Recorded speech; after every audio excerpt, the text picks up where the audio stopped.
Welcome to Forbes education. Forbes education में आपका स्वागत है। जैसा कि आपको पता है, एसएससी जीडी के कांस्टेबल के क्वेश्चन आंसर सीरीज के हम 7th पार्ट पे हैं। काफ़ी इंपॉर्टेंट क्वेश्चंस यहाँ से बनते हैं और अब आपके लिए एक ग्रेटेस्ट न्यूज़ ये है कि अब हम एक्सपेक्टेड क्वेश्चन भी ला रहे हैं दिल्ली पुलिस की तहत। जैसा हमने दिल्ली पुलिस में आपको कराया था और सेम टू सेम वही क्वेश्चंस आपके एग्जाम में भी पुट हुए, सेम प्रणाली हमारी चलने वाली है और वो आपको एनालिसिस मेथड, क्वेश्चंस मेथड, पूरी चीज़ें मिलेंगी। जिन लोगों ने क्वेश्चन नंबर 1 से सीरीज़ नहीं देखा है, वो सीरीज़ आप क्वेश्चन आंसर देख सकते हैं। इसमें हम क्या क्या चर्चा करते हैं, इसमें हम पर्टिकुलर क्वेश्चन आंसर सीरीज़ के बारे में बात करेंगे। कौन कौन से क्वेश्चन हैं, क्या क्या चीज़ें, मोस्ट एक्सपेक्टेड क्वेश्चन जो आने वाले हैं एग्जाम में, उनकी चर्चा। प्लस इसमें करंट और स्टैटिक। आपके लिए गोल्डन अपॉर्चुनिटी बता दूं कि करंट अफेयर्स के पूरे 12 महीने के केवल 200 से 300 क्वेश्चन में आपका काम हो जाएगा। उसी का करंट, उसी के स्टैटिक और वहीं से मैक्सिमम नंबर ऑफ क्वेश्चंस क्या होंगे आपके एग्जाम में पूछे जाएंगे, पूरी चीज़ें रहेंगी। और सबसे बड़ी अपॉर्चुनिटी आपको बता दें कि हमने पर्टिकुलर मेंटरशिप प्रोग्राम भी चालू किया है फोर्ब्स एजुकेशन में। इसमें क्या है, 1-on-1 मतलब पूरी गारंटेड हम लेते हैं। इसमें आपको अगर फर्दर इन्फॉर्मेशन चाहिए तो फ़ोन कर सकते हैं 8848178267 नंबर पर। तो चलिए शुरू करते हैं आज के क्वेश्चन आंसर सीरीज के फर्स्ट पार्ट के बारे में, जो पर्टिकुलर हमारे क्वेश्चंस वगैरह बनेंगे। क्वेश्चन नंबर पहला, एक उपकरण जो सर्किट में करंट की उपस्थिति का पता लगाता है उसे खालिस्तान के रूप में जाना जाता है। An instrument that can detect the presence of current in a circuit is known as. क्या कहा जाता है जो सर्किट में करंट की उपस्थिति का पता लगाता है? साइंस का काफी इंपॉर्टेंट क्वेश्चन है। ओडोमीटर, स्पीडोमीटर, आर्द्रता meter, ammeter. Odometer, speedometer, hygrometer, ammeter. जल्दी से कमेंट करके बता दीजिए। ये साइंस का इंस्ट्रूमेंट्स वाला जो टॉपिक है वहां से रिलेटेड क्वेश्चन है और काफी कुछ पूछा जाता है। क्लियर है? सबको पता है कि जो करंट की उपस्थिति को सीरीज में लगाया जाता है that is known as ammeter. उसे क्या कहते हैं? अमीटर के नाम से जाना जाता है। तो क्वेश्चन ये उठेगा, जब इसे अमीटर कहा गया तो ओडोमीटर क्या करता है? ओडोमीटर आपका क्या मेजर करता है? बिल्कुल याद रखिएगा, it is measure the distance. या पर्टिकुलर क्या मेजर करता है? ये आपके दूरी को नापता है। किसको नापता है? दूरी। स्पीडोमीटर किसको मेजर करता है बेटा? स्पीड को मेजर करता है या आपके गति को मेजर करता है। आर्द्रता मीटर या हाइग्रोमीटर की बात की जाए तो ये क्या मापता है? आपका ह्यूमिडिटी या पर्टिकुलर आपकी आर्द्रता को नापता है। किसको नापता है ये? ह्यूमिडिटी या आर्द्रता को। तो राइट आंसर क्या बनेगा? अमीटर। राइट आंसर क्या बनेगा आपका? Ammeter is the right answer. Clear रहेगा? तो एक क्वेश्चन और बता दीजिएगा, ब्लड प्रेशर कौन मेजर करता है? ब्लड प्रेशर या इसे जाना जाता है रक्तचाप के नाम से। रक्तचाप कौन मेजर करता है? जल्दी से जवाब दे दीजिए। Blood pressure, blood pressure measure करता है स्फेगमो मोनोमीटर। कौन मेजर करता है बेटा? बिल्कुल याद रखिएगा, स्फेगमो मोनोमीटर। स्फेगमो मोनोमीटर क्या मेजर करता है? आपका ब्लड प्रेशर या रक्तचाप मेजर करता है। क्लियर रहेगा? अमीटर क्या करता है? बिल्कुल आपको क्लियर हो चुका है पूरी तरह से, हाँ या ना? Very good. अगली चर्चा की जाए इसके बाद क्वेश्चन नंबर 2 की तरफ बढ़ेंगे तो आपको क्लियर हो गया कि इसमें अमीटर को क्या है? धारा को नापता है और यह हमेशा श्रेणी क्रम में घरों में लगाया जाता है।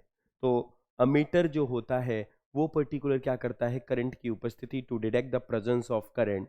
Odometer that is detect the distance, speedometer that is detect the speed and hygrometer that has detected the humidity. Next question काफी इंपॉर्टेंट क्वेश्चन है। भारत के 50वें मुख्य न्यायाधीश के रूप में किसने शपथ ली? Uday Umesh Lalit, Dhanwant Dhananjaya Yashwant Chandrachud, Sharad Arvind Bobde, Nuthalapati Venkataramana. Who has shown is as 15th chief justice of India? Uday Umesh Lalit, Dhananjaya Yashwant Chandrachud, Sharad Arvind Bobde, नथवावत वेंकट रमण।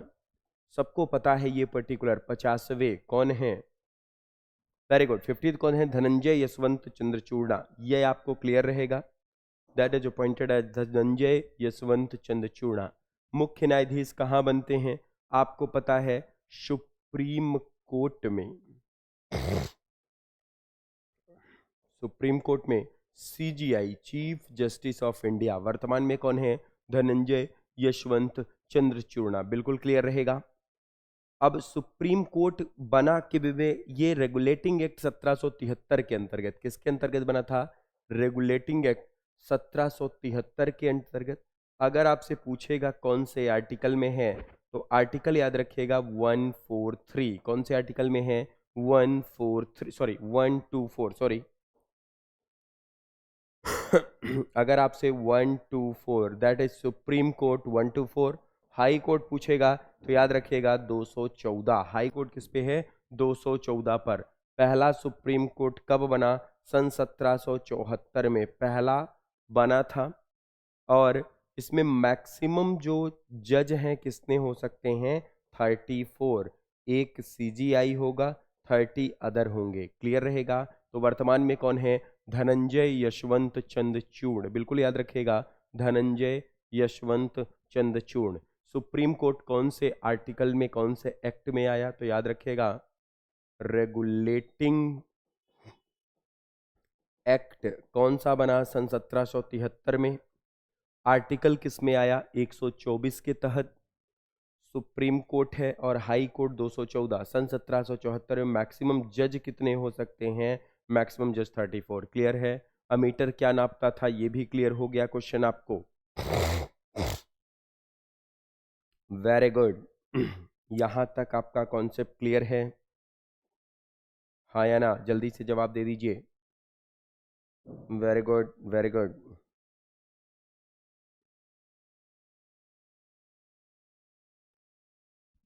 अगला क्वेश्चन नंबर 4 की थर्ड की तरफ। राधा श्रीधर ने 2018 में खालिस्तान में संगीत नाटक अकादमी पुरस्कार जीता। Radha Shridhar won the Sangeet Natak Akademi award in 2018 in blank. Kathak, Odissi, Bharatanatyam and Manipuri. There are the 4। Very good. तो ये फेमस डांसर से भी आपका आया है और उसी के बिहाफ पर पूरी चीजें क्या हैं आपके लिए पूछी जाती हैं। तो जल्दी से एक बार क्लियर कर दीजिए। 2018 में राधा श्रीधर ने खालिस्तान में संगीत नाटक, ये तमिलनाडु की फेमस डांसर हैं। नृत्यक नाटक या नृत्यक अकेडमी द्वारा भरतनाट्यम से एसोसिएटेड हैं। राधा श्रीधर किससे एसोसिएटेड हैं? अगर आपसे नाम पूछेगा भरतनाट्यम, ये एसोसिएटेड हैं आपकी भरतनाट्यम से। बिल्कुल याद रखिएगा, it is associated with Bharatanatyam. Bharatanatyam कहाँ का डांस है? Tamil Nadu. Kathak is famous for, Kathak is famous for Uttar Pradesh. Odissi is famous for Orissa. Bharatanatyam from Tamil Nadu and Manipuri from the Manipur. ये कहाँ का डांस आ गया आपका? मणिपुर। और मणिपुर में जो फेमस डांसर हैं अगर आपसे पूछा जाए तो याद रखिएगा इसमें जावरी सिस्टर। अगर आपसे नाम पूछा जाए तो उनका नाम याद रखिएगा, क्या था? जावरी सिस्टर। और दूसरा नाम क्या है? विपिन सिंह। दूसरा नाम क्या है? विपिन सिंह। तो आपसे पूछा गया राधा श्रीधर को 2018 में संगीत नाटक अकादमी किस क्षेत्र में दिया गया? भरतनाट्यम में। क्लियर रहेगा क्वेश्चन? Very good. 2018 में भरतनाट्यम के लिए दिया गया। अगले क्वेश्चन में बढ़ते हैं। क्वेश्चन नंबर 5 काफी इंपॉर्टेंट है। भारत में 10 की जनगणना कराने की जिम्मेदारी किस मंत्रालय की है? यह क्वेश्चन हमने प्रीवियस क्लास में भी देखा। Power, authority and responsibility of municipalities are deleted under which schedule? दोनों क्वेश्चन अलग अलग हो चुके हैं, हिंदी और इंग्लिश अलग अलग, लेकिन पहले हम ऊपर क्वेश्चन देखते हैं। किस मंत्रालय ने जनगणना कराने की? गृह मंत्रालय, वित्त मंत्रालय, कॉरपोरेट मंत्रालय और सांख्यिकी मंत्रालय। आपका राइट आंसर क्या है? गृह मंत्रालय। ये गृह मंत्रालय इस समय किसके पास है?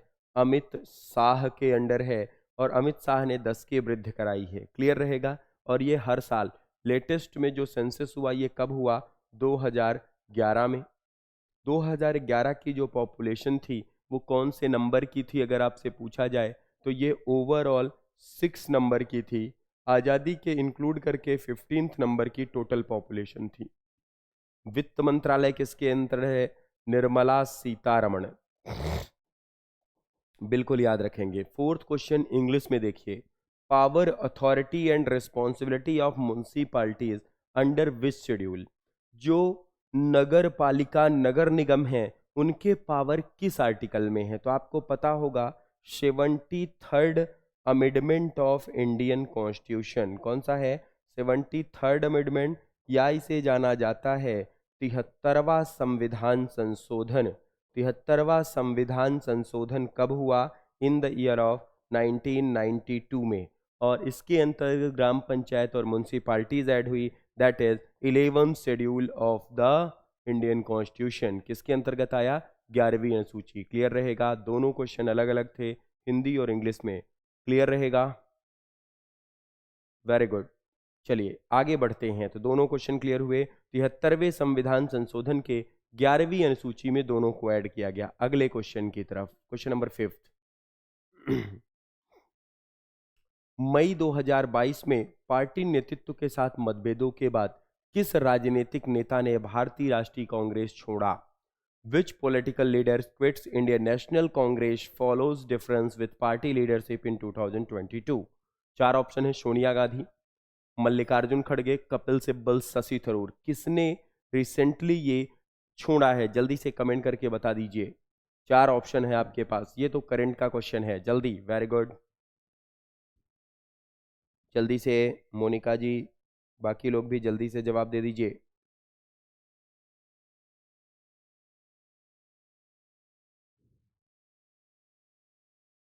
वेरी ठीक है, अगला जवाब जल्दी बता दीजिए, किसने छोड़ा था? हाँ, मैक्सिमम शशि थरूर के साथ जा रहे हैं, जो कि आपका गलत है क्योंकि आज भी कपिल में है। सोनिया गांधी भी है, मल्लिकार्जुन खड़गे, इसको जो छोड़ा था उस व्यक्ति का नाम था कपिल सिब्बल। किसने छोड़ा था? कपिल सिब्बल ने। बिल्कुल याद रखिएगा, किसने छोड़ा? कपिल सिब्बल ने। अगले क्वेश्चन की तरफ, असम में कितने प्रकार के बिहू मनाए जाते हैं? बिहू क्या है? एक प्रकार का फेस्टिवल है। और आपको पता चल गया ये फेस्टिवल मनाया कहाँ जाता है? असम में। असम बहुत ज़्यादा फेमस है। यहाँ पर एक और फेस्टिवल है, अम्बुबाची फेस्टिवल। ये भी कई बार पूछा गया, याद रखिएगा। अम्बुबाची। असम फेमस किस लिए है? Kaziranga national park. Kaziranga national park किस लिए फेमस है? एक सींग वाले गेंडे के लिए। तो क्वेश्चन बन गया, how many types of Bihu festival celebrated? 6, 3, 5। Fourth option ले लीजिएगा 2। यहाँ ऑप्शन नहीं है, मैंने ऐड ऑन किया है। जल्दी से कमेंट करके बता दीजिए, असम में कितने प्रकार के बिहू उत्सव? एक फसल कटने पर मनाया जाता है, दूसरा नव वर्ष पर मनाया जाता है, तीसरी कहानी आपको बतानी है किस प्रकार से मनाया जाता है। पहला जो है फसल कटने पर अगर मनाया गया तो एक मनाया जाता है आपका अप्रैल में, दूसरा मनाया जाता है अक्टूबर में, तीसरा मनाया जाता है जनवरी में। तो अप्रैल में जो मनाया जाता है इसे जाना जाता है रंगाली बहू, कंगाली बहू और भंगाली बहू। तो पर्टिकुलर किस नाम से? 3 नामों से सेलिब्रेशन हुआ। एक अप्रैल के महीने में, new year Hindu month Chaitra में, अक्टूबर दिवाली के आसपास और जनवरी में मकर संक्रांति के आसपास। 3 प्रकार से आपका क्या हुआ? सेलिब्रेशन हुआ। तो असम में बिहू कितने टाइप का मनाया गया? 3 प्रकार का मनाया गया। तीनों याद रहेंगे, तीनों मंथ आपके पास हैं। और बिहू कैसा फेस्टिवल है? आपका एक प्रकार का ट्रेडिशनल फेस्टिवल है जो पर्टिकुलर न्यू ईयर में मनाया जाता है। नव वर्ष वाला काफ़ी फेमस है। हिंदू नववर्ष के अनुसार इसका सेलिब्रेशन होता है जो अप्रैल महीने मतलब चैत्र महीने में शुरू होता है। आपके एग्जाम में अब क्वेश्चन इंग्लिश महीने से नहीं हिंदी महीने से पूछे जाते हैं, तो वो भी क्वेश्चन आपको ध्यान रखना है। अगले क्वेश्चन में बढ़ें तो असम में कितने प्रकार का बिहू मनाया गया? 3 प्रकार का। नेक्स्ट क्वेश्चन, धम्म की अवधारणा को निम्न में से किस मौर्य राजा द्वारा लोकप्रिय बनाया गया? The concept of Dhamma was popularized by which of the following Mauryan king? Your option is the Ashoka, Bindusara, Dasharatha, Chandragupta. Ashoka, Bindusara, Dasharatha और चंद्रगुप्त। आपको पता है धम्म क्या है? बौद्ध धर्म की एक प्रणेता है, बौद्धों का एक चलता है। और बौद्धों को सबसे ज्यादा किसने प्रवचित किया? जल्दी से जवाब। आपको भी पता होगा कि धम्म क्या है? बौद्धों का है। और बौद्ध जो सबसे ज्यादा फॉलो किया वो कौन था? सम्राट अशोक था। कौन था इसमें? अशोक। राजा कब बना ये? 269 बीसी में। सॉरी, 269 बीसी में राजा बना। इसने एक बहुत बड़ा युद्ध लगा जिसके कारण इसको अपनाया गया। वो कौन था 261 बीसी में इसने युद्ध लगा कलिंग वॉर या कलिंग का युद्ध लड़ा। और इसने पत्थर के शिलालेख, कितने शिलालेख बनाए? 13 स्कल्पचर या 13 इसने क्या बनाए? शिलालेख बनाए। उन्हीं पर पूरी कहानी है। तो धम्म की अवधारणा किसने बनाई? अशोक ने। बिल्कुल क्लियर रखिएगा, धम्म की अवधारणा किसने बनाई है? सम्राट अशोक ने। क्लियर रहेगा? क्लियर है तो बता दीजिएगा। करंट नापने के लिए कौन से उपकरण का प्रयोग किया जाता है? हमने पढ़ाया, जल्दी से कमेंट करके बता दीजिए। करंट मापने के लिए अमीटर, वोल्ट मीटर ऐसे ऑप्शन हैं। जल्दी। Very good. तो किसका होता है करंट नापने के लिए? अमीटर का प्रयोग किया गया। अगला क्वेश्चन, द्रोणाचार्य खेल पुरस्कार खालिस्तान को दिया जाता है। The Dronacharya sports award is given. ये क्वेश्चन आपके बन गया। अवार्ड से काफी क्वेश्चन बनेंगे। और हम आपको बता दें अभी करंट अफेयर्स के भी इंपॉर्टेंट 200 टू 300 क्वेश्चन पिछले 12 महीने के पूरे आपको कराए जाएंगे, जो उसी के बिहाफ पर पूरे क्वेश्चंस आपके एग्जाम में बनेंगे। ये क्वेश्चन है हमारा कि द्रोणाचार्य पुरस्कार किसको दिया जाता है? टीम के कप्तान को, टीम का सर्वश्रेष्ठ खिलाड़ी, टीम के अध्यक्ष या टीम के coach? Captain of the team, best player of the team, president of the team, coach of the team. तो मैं आपको बता दूं कि ये ऐसा पुरस्कार है, द्रोणाचार्य के नाम से स्पष्ट है, ये हमेशा कोच को दिया जाता है। किसको दिया जाता है? Coach of team. और प्लेयर को कौन सा अवार्ड दिया जाता है? प्लेयर को अवार्ड दिया जाता है अर्जुन अवार्ड। अर्जुन अवार्ड किसको दिया जाता है? प्लेयर्स को दिया जाता है। सचिन तेंदुलकर, सौरभ गांगुली, महेंद्र सिंह धोनी, इन सबको दिया गया। और क्रिकेट में अभी अभी नाम भेजा गया मोहम्मद शमी का। किसके लिए? पर्टिकुलर आपके अर्जुन पुरस्कार के लिए। और अगर राहुल द्रविड़ को अभी पुरस्कार मिलेगा एज अ कोच, तो वो अवार्ड कौन सा होगा? द्रोणाचार्य खेल पुरस्कार। द्रोणाचार्य खेल पुरस्कार किसको दिया जाता है? ये पर्टिकुलर जो भी टीम के कोच होते हैं उनको दिया गया। क्लियर रहेगा क्वेश्चन? Very good. अगले क्वेश्चन, योजना आयोग की स्थापना मार्च 1950 को खालिस्तान के तहत की गई। Planning commission was established under on March 1950 on which scheme? APJ Abdul Kalam, Indira Gandhi, Subhash Chandra Bose, Jawaharlal Nehru. Elimination method के तहत आप लगाइए, जल्दी से जवाब दीजिए। योजना आयोग 1950 में कौन था उस समय पे? आपको भी पता है योजना आयोग को बंद भी किया गया, लेकिन उस समय पर किसने चलाया था? जल्दी से जवाब। क्या उस जमाने में पर्टिकुलर एपीजे अब्दुल कलाम? बिल्कुल नहीं। सुभाष चंद्र बोस नहीं। वो फेमस उस समय कौन था? जवाहरलाल नेहरू। योजना आयोग का अध्यक्ष कौन बनता था? अब तो ये बना ही नहीं, जब तक इसके अध्यक्ष होते थे तो पीएम बनता था। इसको 1 जनवरी 2015 को बंद कर दिया गया, स्टॉप। और इसके स्थान पर कौन सा आयोग आ गया? नीति आयोग। क्लियर है? और नीति आयोग का भी अध्यक्ष कौन होता है? पीएम होता है। उपाध्यक्ष से काम चलता है। तो 1950 खालिस्तान के तहत की गई, जवाहरलाल नेहरू के तहत किया गया। क्लियर है? 10 क्वेश्चन हुए हैं, 10 के 10 में आपको कोई डाउट्स?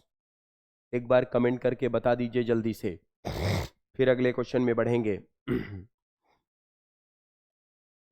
जल्दी से एक बार क्लियर कर दीजिए। Very good. किसी भी क्वेश्चन में अगर परेशानी है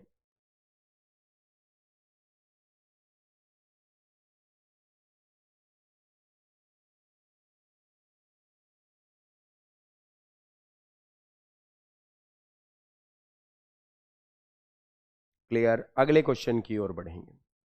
अगला क्वेश्चन है 10th क्वेश्चन। ये भी काफी important. Availability of blank during winter months due to the western temperate cyclone helps in the success of rabi crop. पश्चिमी शीतोष्ण चक्रवातों के कारण सर्दियों के महीनों के दौरान उपलब्धता रबी की फसलों की सफलता करती है। आपको पता है कि भारत में जो वर्षा है उसका अलग अलग सिनेरियो चलता है। एक होता है अरब सागर के कारण वर्षा, और दूसरी होती है किसके कारण? बंगाल की खाड़ी के कारण। तो अरब सागर के कारण जो वर्षा होती है वो पूरे संपूर्ण भारत में होती है, लेकिन ठंडी में जो वर्षा रिटर्निंग मानसून होता है वो पर्टिकुलर इस रीजन में तमिलनाडु रीजन पे करता है, और इसके कारण रबी की फसलों को मदद करती है। तो पाला है, वर्षा है, कोहरा है, हवा है। आपको भी पता है कि फसलें जो होती हैं दो प्रकार की हैं, एक रबी की है और दूसरी खरीफ की है। खरीफ की फसलें वर्षा में होती हैं और रबी की फसलें जाड़ों में या ठंडों में उत्पन्न होती हैं, जैसे आलू हो गया, गेहूं हो गया। ये आपकी रबी की क्रॉप है। तो वही पूछ रहा है कि इनकी फसलों को क्या जरूरी है, क्या पाला जरूरी है? बिल्कुल नहीं। ये जो वेस्टर्न डिस्टरबेंस है ये सबसे ज्यादा प्रयोग करता है क्या? वर्षा या रेन प्रोड्यूस होती है, वर्षा। फोर्थ ऑप्शन ही नहीं है यहाँ पे, फोर्थ ऑफ याद रखिएगा। पर्टिकुलर कौन सा है? रेन या वर्षा यहाँ पे काफी ज्यादा उत्पन्न होती है। क्लियर रहेगा? तो ये आपका काफी ज्यादा इंपॉर्टेंट है।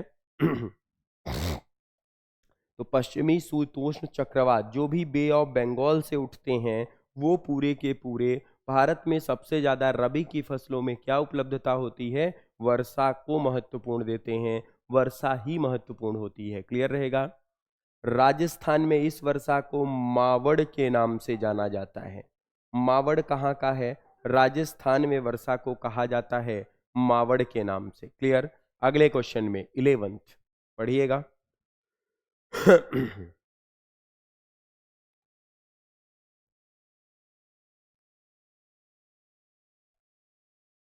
ये अगर इसमें कोई प्रॉब्लम है तो जल्दी से जवाब दे दीजिएगा। परसेप्शन या वर्षण के नाम से जाना गया। अगला, सितंबर 1948 को भारतीय सेना ने हस्तक्षेप कर किस रियासत पर कब्जा किया? On September 1948 the Indian army interviewed and टूक कंट्रोल ऑफ विच प्रिंसरी स्टेट। आपको पता है कि 14 अगस्त 1947 को पर्टिकुलर भारत के विखंडन हुए और भारत से पाकिस्तान अलग हुआ, और उसके बाद 15 अगस्त 1947 को भारत एक स्वतंत्र राष्ट्र बना लॉर्ड माउंटबेटन की योजना से। तो इसमें पूछा गया 1948 में किस पर कब्जा किया? असम, उत्तर प्रदेश, हैदराबाद, त्रिपुरा। असम, उत्तर प्रदेश, हैदराबाद, त्रिपुरा। तो आपको मालूम होगा कि सबसे पहले हमने जो है 1948 में हैदराबाद में निजामों का चला करता था, तो 1948 को भारतीय सेना ने हस्तक्षेप करके हैदराबाद रीजन, ये रीजन किसके हाथ में था? निजाम के हाथ में था। उनसे हमने कब्जा करके पर्टिकुलर इंडिया में अपनाया था। असम और उत्तर प्रदेश पहले से ही आए थे। मुरी रिवर का नाम भी यहाँ काफी ज्यादा इंपॉर्टेंट है, उसी के बिहाफ पर पूरे क्वेश्चन बनेंगे। तो 1948 में किसने हस्तक्षेप किया था? तो पर्टिकुलर हस्तक्षेप के बाद हैदराबाद को हमने क्या किया? ले लिया। आज भी आप हैदराबाद देखते होंगे, तेलंगाना की राजधानी, आंध्र प्रदेश का ज्वाइंट वेंचर चल रहा है, काफ़ी स्मार्ट सिटीज़ बनाई गई हैं। तो कई बार पूछेगा यहाँ पर एयरपोर्ट कौन सा है, तो याद रखिएगा राजीव गांधी इंटरनेशनल एयरपोर्ट यहाँ पर क्या है? स्थित है। अगले क्वेश्चन की तरफ बढ़ेंगे, इसको पढ़ के जल्दी से कमेंट करके जवाब दे दीजिए, जल्दी से इसको।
तो क्वेश्चन नंबर 12 आपको क्लियर है कि देश में गरीबी पर डेटा एकत्र करने के लिए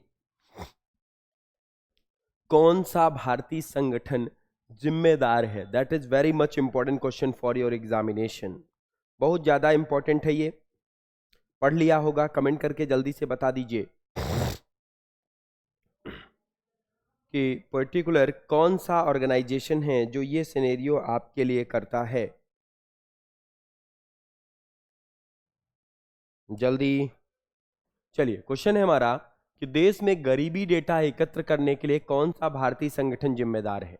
विच Indian organisation is responsible for collecting the data poverty of country. आपको पता है गरीबी के लिए डेटा कौन तैयार करता है। नीति आयोग, राष्ट्रीय सामाजिक, राष्ट्रीय नमूना, भारत के रजिस्ट्रार। The option is the NITI Aayog, national organisation for social empowerment, national sample survey organisation, office of register general. तो आपको मैं बता दूं, पॉवर्टी या गरीबी का पूरा डेटा जो है ये एकत्रित किया जाता है राष्ट्रीय नमूना संरक्षण द्वारा या national sample survey of India.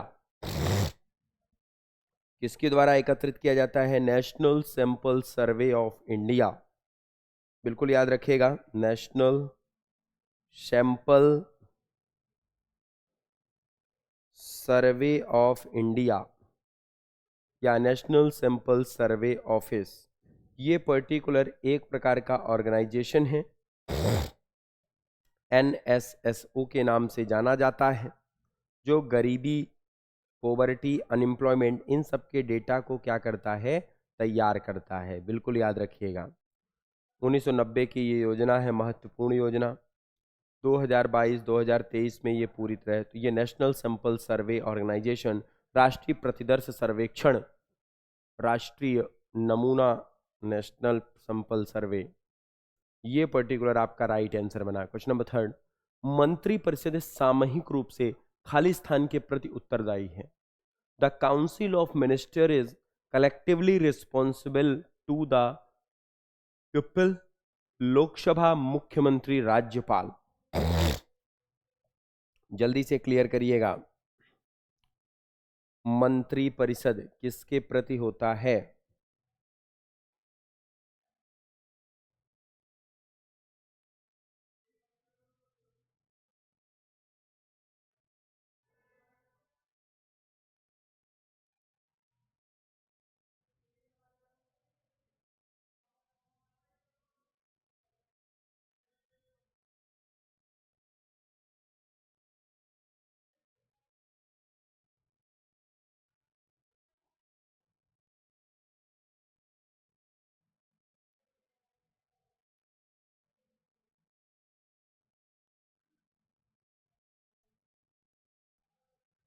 जल्दी से। मंत्रिपरिषद सामूहिक रूप से किसके अंतर्गत होता है? जो काउंसिल ऑफ मिनिस्टर्स होती है ये रिस्पॉन्सिबल होती है लोकसभा। किसके प्रति होती है? लोकसभा। और लोकसभा कौन से आर्टिकल में है?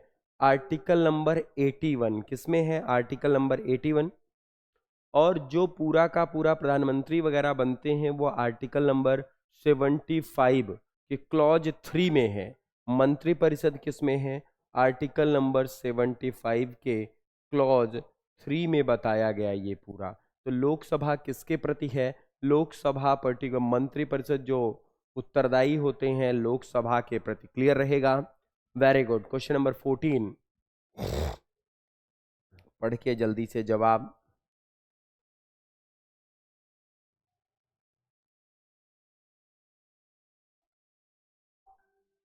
अगला क्वेश्चन काफी ज्यादा इंपॉर्टेंट है।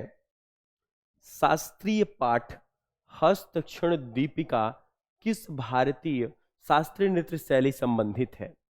द क्लासिकल टेक्स्ट हस्त लक्षण Deepika is associated with which Indian classical dance? Sattriya, Kuchipudi, Bharatanatyam, Kathakali. Sattriya, Kuchipudi, Bharatanatyam, Kathakali. Which one that is associated with हस्तकला, that is associated with Kerala. और जब केरला में है तो केरल में मोहिनी अट्टम और कथकली, तो that is a famous for Kathakali. Sattriya कहाँ का है? क्षत्रिया याद रखिएगा असम का। कुचिपुड़ी कहाँ का? आंध्र प्रदेश का। और भरतनाट्यम कहाँ का बना? तमिलनाडु का। तो हस्तलक्षण दीपिका कहाँ से संबंधित है? Kathakali. And Kathakali famous for Kerala. कहाँ का डांस बन गया? केरल का। बिल्कुल याद रखिएगा, it is a famous for Kerala region. सरकारी सामान और सेवाएं जो सीधे उपभोक्ताओं को नहीं बेची जाती, उदाहरण के लिए रक्षा सामान, सड़कें, इन्हें निम्न में वर्गीकृत किया गया। बिल्कुल इसका जवाब जरूर दीजिएगा। Government goods and services that are not sold directly to the consumers, for example different goods rode और categorise under private goods, international goods, public goods, explosive goods. किस में आता है? जो चीजें डायरेक्ट नहीं बेची जाती।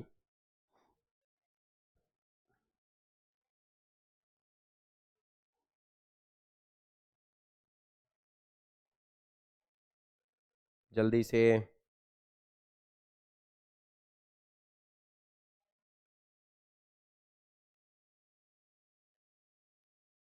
जल्दी।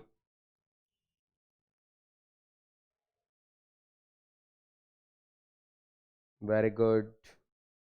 क्वेश्चन है कि जो सरकारी सामान है डायरेक्ट नहीं, निजी सामान, अंतर्राष्ट्रीय सामान, सार्वजनिक वस्तुएं, महंगा सामान, प्राइवेट गुड्स, इंटरनेशनल, पब्लिक और एक्सपेंसिव। तो जो सामान डायरेक्ट नहीं बेचा जाता उनको सार्वजनिक वस्तुएं या पब्लिक गुड्स के नाम से जाना जाता है। किस नाम से जाना जाता है? सार्वजनिक वस्तुएं या पब्लिक गुड्स के नाम से जाना गया। क्लियर रहेगा, पब्लिक गुड्स कहा जाता है। Very good. 16, किसी पर्वत के निचली ओर स्थित शुष्क भूमि का क्षेत्र कहलाता है? ये माउंटेन है, माउंटेन के जो नीचे रेत बनता है। वर्षा क्षेत्र, हवा की ओर क्षेत्र, लीवर्ड साइड पर्वतीय क्षेत्र। Which is an area of dry land that lies on the leeward side of the mountain called? Rain shadow region, windward side, leeward mountain side. बहुत जगह है, अरावली क्षेत्र में भी इसका निर्माण है। आपको पता होगा कि जब पवनें ऐसे चलती हैं तो इससे टकराकर या तो इस भाग में बारिश, इस भाग में, बीच का क्षेत्र क्या होता है?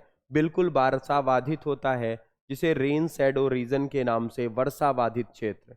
और ये क्षेत्र कहाँ का है? आरावली क्षेत्र में, जो आपका राजस्थान का एरिया है, गुजरात का एरिया है, ये रीजन इसमें पड़ता है। तो किसी पर्वत के निचले एरिया का क्षेत्र जहां पर वर्षा नहीं हो पाती है उसे वर्षा छाया क्षेत्र या रेन शैडो रीजन कहते हैं। क्लियर हो जाएगा। उसे किस नाम से जाना जाता है? Rain shadow reason. अगला क्वेश्चन, राष्ट्रीय स्तर की क्रिकेट चैंपियनशिप रणजी ट्रॉफी किससे संबंधित है? रणजी ट्रॉफी क्रिकेट से है। कब स्टार्ट हुई? The national level cricket championship Ranji trophy began in, कब चालू हुई? It is started in the 1934-35, आजादी के पहले शुरू थी। 1934-35 से स्टार्ट है आपकी रणजी ट्रॉफी। क्या शुरू है बेटा? रणजी ट्रॉफी। कब से शुरू है? 1934-35 से ये पूरी तरह से स्टार्ट की जा रही है। क्लियर रहेगा। तो ये जो है पर्टिकुलर। और विजय हजारे ट्रॉफी किससे संबंधित है? दूसरी ट्रॉफी पूछी जाए, विजय हजारे ट्रॉफी, अगर ये पूछा जाए तो याद रखिएगा this is also associated with cricket. ये भी किससे संबंधित है? आपके क्रिकेट से ही संबंधित है। विजय हजारे ट्रॉफी भी क्रिकेट से संबंधित। क्लियर रहेगा, हाँ या ना? Very good. आगे बढ़ें। अगला क्वेश्चन, राष्ट्रीय खाद्य और सुरक्षा अधिनियम 2013 NFSA 2013 भारत की ग्रामीण आबादी को सब्सिडी वाला खाद्यान्न प्रदान करता है। The national food and security act NFSA full form पूछेगा, national food and security act provide the subsidise food grains to blank India of rural population. कितने लोगों को ये खाना प्रोड्यूस करता है? सब्सिडीज वाला अप्रॉक्स 75%। कितने को? 2013 में ये कानून बना, कितने प्रतिशत को? अप्रॉक्सीमेशन 75%, लगभग 75% को ये खाद्यान्न प्रदान करेगा। उसी के बिहाफ पर पूरी चीजें चलेंगी। आता किसके अंतर्गत है ये? रूरल डेवलपमेंट, ग्रामीण विकास के अंतर्गत इसको रखा गया। अगला question, select the step of decomposition, अपघटन के दूसरे चरण का चयन कीजिए। अगला है पर्टिकुलर, अपघटन के दूसरे चरण का चयन कीजिए। क्या होता है फर्स्ट स्टेज में, क्या होता है फ्रेगमेंटेशन। फर्स्ट स्टेज में क्या होता है आपका फ्रेगमेंटेशन, फर्स्ट स्टेज है। दूसरे पे लीचिंग होता है, विखंडन, लीचिंग, फिर अपचयन और आंद्रीकरण। अपचयन और आंद्रीकरण मतलब पहला स्टेप जो होता है उसे जाना जाता है विखंडन के नाम से, दूसरा लीचिंग होता है, तीसरा अपचयन और चौथा नम्रता। तो पूछा गया दूसरा चरण, सेकंड इज द लीचिंग, किस नाम से जाना जाता है, लीचिंग के नाम से। ये कंपोजिशन या डिकम्पोजिशन में होता है। क्लियर रहेगा? एक बार कमेंट करके बता दीजिए कोई प्रॉब्लम यहां तक किसी भी क्वेश्चन में।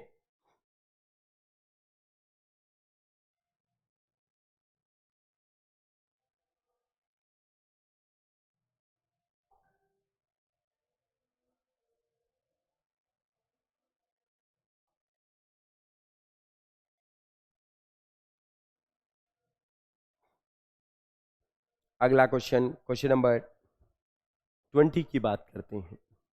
बाल देखभाल संस्थान का प्रभारी या कार्यरत कोई भी व्यक्ति जो किसी बच्चे को शारीरिक दंड देता है खाली स्थान के तहत उत्तरदायी होगा। Any person in charge of or employed in a child care institution who subject a child to corporal punishment shall be liable under Indian Advocate Act, Hindu succession act, ज़ेवेलियन जस्टिस, हिंदू अडॉप्टेशन एक्ट। इसका जवाब जरूर दीजिएगा, किसके तहत उसको include किया जाएगा।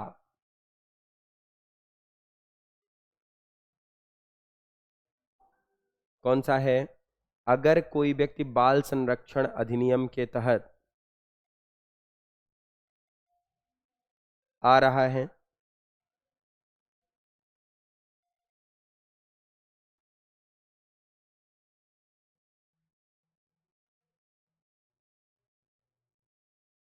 भारतीय बाल संरक्षण अधिनियम का प्रभारी या नियोजित कोई भी व्यक्ति जो किसी बच्चे को शारीरिक दंड देने के लिए उत्तरदायी होगा। कौन सा होगा? आपको भी पता है कि अगर कोई संस्थान, जो कोई कार्यरत व्यक्ति जो बाल संरक्षण की देखभाल में किशोर न्याय अधिनियम होता है या पर्टिकुलर जेवलिन जस्टिस एक्ट होता है, इसमें क्या होता है, अगर 18 वर्ष से कम उम्र का कोई व्यक्ति 18 वर्ष से कम उम्र का कोई व्यक्ति है और कोई पर्टिकुलर सजा कर रहा है या कोई ऐसी चीज कर रहा है जो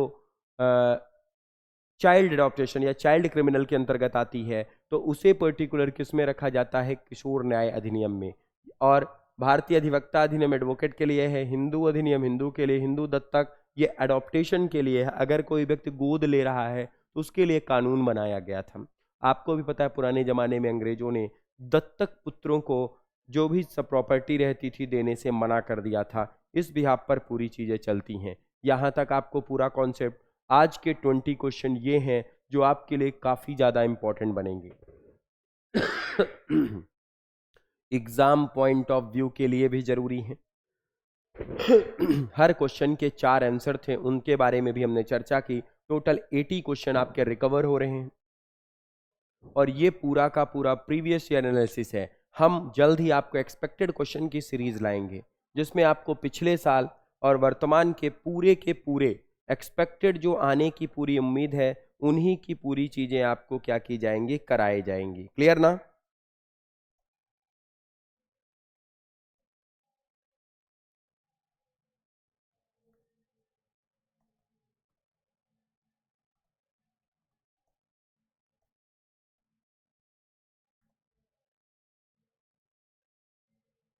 क्लियर रहेगा? यहां तक आज के लिए सफिशियंट है। पूरे क्वेश्चंस, पूरी चीजें। और आपको बता दूं ये क्वेश्चन आंसर सीरीज की 7वां था। अगर आपको आगे के क्वेश्चंस के लिए भी है तो इसके पीछे के जितनी क्वेश्चंस हैं वो सब आपको रीड आउट कर लेना है और इसी के बिहाफ पर क्वेश्चंस बनेंगे। यहां तक पूरी चीजें क्लियर हैं? क्लियर? ओके, ठीक है। Thank you to all. Thank you.